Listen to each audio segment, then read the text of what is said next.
I have not heard that. Mr. President, on NATO, right now it sounds like you are saying that you would potentially acquire Greenland by force. That would be a NATO country. The United. Are you saying that? No, would you do that? No, you're saying that.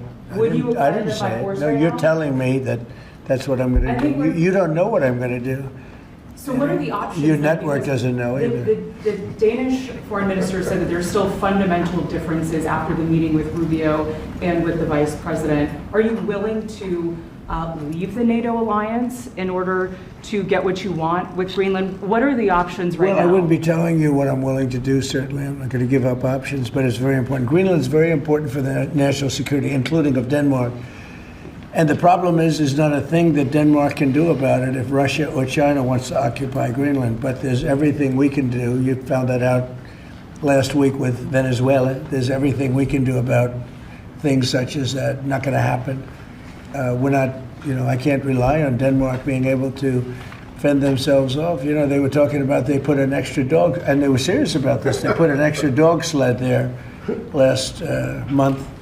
They added a second dog sled. That's not going to do the trick. Denmark fought alongside the United States in both Afghanistan Thank you for telling me that. I appreciate it. But I have a very good relationship with Denmark, and we'll see how it all works out. I think something will work out. Yeah, Mr. President. On Venezuela, Cabello, the de facto number 2. We, the Kingdom of Denmark, continue to believe that also the long-term security of Greenland can be ensured inside the current framework, the 1951 agreement on the defense of Greenland, as well as the NATO treaty. For us, ideas that would not respect territorial integrity of the Kingdom of Denmark and the right of self-determination of the Greenlandic people are, of course, totally unacceptable. And we therefore still have a fundamental disagreement, but we also agree to disagree. And therefore we will, however, continue to talk. We have decided to form a high-level working group to explore if we can find a common way forward. Well, I have known the President for a while, also in my former capacity as Prime Minister in Denmark, and I know his approach. But I must say, and even though he addressed things quite differently from what I would have done myself, there's also always a bit of truth in what he's saying, not about the dog sledge. Well, we also have dog sledge to our special forces. That's the way to, otherwise you couldn't come around in the northern part of Greenland. But I must say that, of course, we share to some extent his concerns. There is definitely a new security situation in the Arctic and the high north. Even though we wasn't so successful that we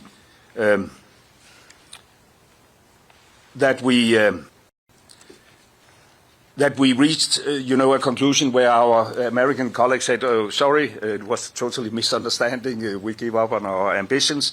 There's clearly a disagreement. We agreed that it makes sense to try to sit down on a high level to explore whether there is possibilities to accommodate the concerns of the President, while we at the same time respect the red lines of the Kingdom of Denmark. So this is the work we will start. Whether that is doable, I don't know. I hope, and I would like to express that it could take, down the temperature. It is not a true narrative that we have, Chinese warships all around the place. According to our intelligence, we haven't had a Chinese warship in Greenland for a decade or so.